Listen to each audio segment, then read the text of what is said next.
이 코로나19 신규 확진자는 1,150명으로 일주일 연속 1,000명대를 기록했습니다. 전파력이 강한 델타 변이 확진자가 2배 이상 늘고 있고 이 비수도권 감염자도 30% 가까이 치솟았는데 문제는 감염 경로를 알 수 없는 환자 발생 비율이 높다는 것입니다. 방역당국은 이에 따라 자치단체별 편차에 맞는 거리두기 단계를 내일 발표할 예정입니다. 첫 소식 이재상 기자입니다. 집단 감염이 발생한 인천 부평구의 한 초등학교입니다. 지난 12일 담임교사 1명이 감염된 뒤 1학년 학생 9명이 확진되며 누적 환자가 20명으로 늘었습니다. 경기 안양시의 한 교회에서는 사흘 동안 13명이 확진 판정을 받았습니다.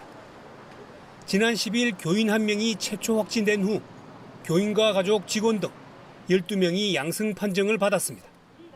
영시 기준 코로나19 신규 확진자는 1,150명으로 일주일 연속 1,000명을 넘어섰습니다. 4차 대유행이 점차 비수도권으로 확산하면서 전체의 27.6%를 차지했습니다.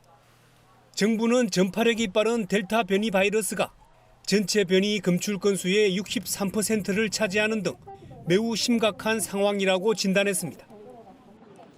국내 감염 사례 중 주요 변이 바이러스 검출률은 36.9%로 나타났고 그중 델타형 변이 검출은 23.3%로서 전주보다 증가하였으며 정부는 내일 전국 각 지역에 적용될 새 사회적 거리두기 단계와 지방자치단체가 개별적으로 시행할 방역 조치를 발표합니다. 새로운 거리두기는 지난 1일 시행됐지만 비수도권 지자체들은 2주간 지역 상황에 맞춰 이행 기간을 뒀습니다. 4차 대유행이 비수도권으로도 확산함에 따라 이들 지자체들은 거리두기 단계 격상과 사적 모임 인원 축소 등의 조치를 내놓을 것으로 보입니다. OBS 뉴스 이재상입니다. 거리두기 최고 단계인 4단계가 시행된 수도권 곳곳에서 셧다운이 현실화되고 있습니다. 경기도와 인천시 등은 방심하다간 전면 봉쇄에 들어갈 수 있다며 확산 방지를 위한 특별 대책을 내놓았습니다. 이어서 이승환 기자입니다. 지난주 잇따라 코로나19 확진자가 나온 프로야구. 한국야구위원회는 이번 주 모든 경기를 취소하고 다음 달 10일 리그를 재개하기로 했습니다.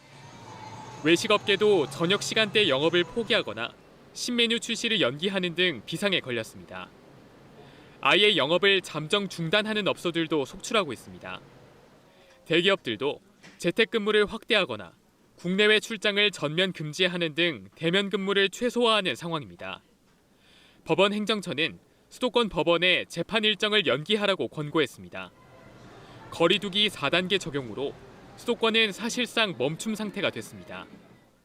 밀폐된 공간에서 많은 사람들과 접촉하셨다면 증상이 없더라도 검사를 받으실 것을 적극 권고드립니다. 수도권 지자체들은 적극적인 대응에 나서고 있습니다. 이재명 경기지사는 콜센터나 물류센터 등 감염 빈도가 높은 사업장에 자가 검사 키트를 활용한 사전 검사를 실시하는 등 특별 대책을 발표했습니다. 유흥시설과 식당 등 운영 제한 시간 준수 여부를 집중 점검하고 방역 수칙을 위반한 다중이용시설은 10일 영업정지 처분을 내릴 계획입니다.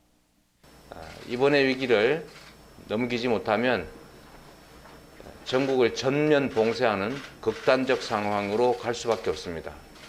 인천시는 다시 드라이브스루 선별진료소 운영을 시작했습니다. 여름 휴가철을 앞두고 오늘부터 오는 25일까지 을왕리 해수욕장 등 주요 4곳을 임시 폐장했습니다. 서울시도 확진자가 더 늘어날 수 있다고 보고 생활치료센터 확충과 함께 자가치료를 준비 중입니다. OBS 뉴스 이승환입니다.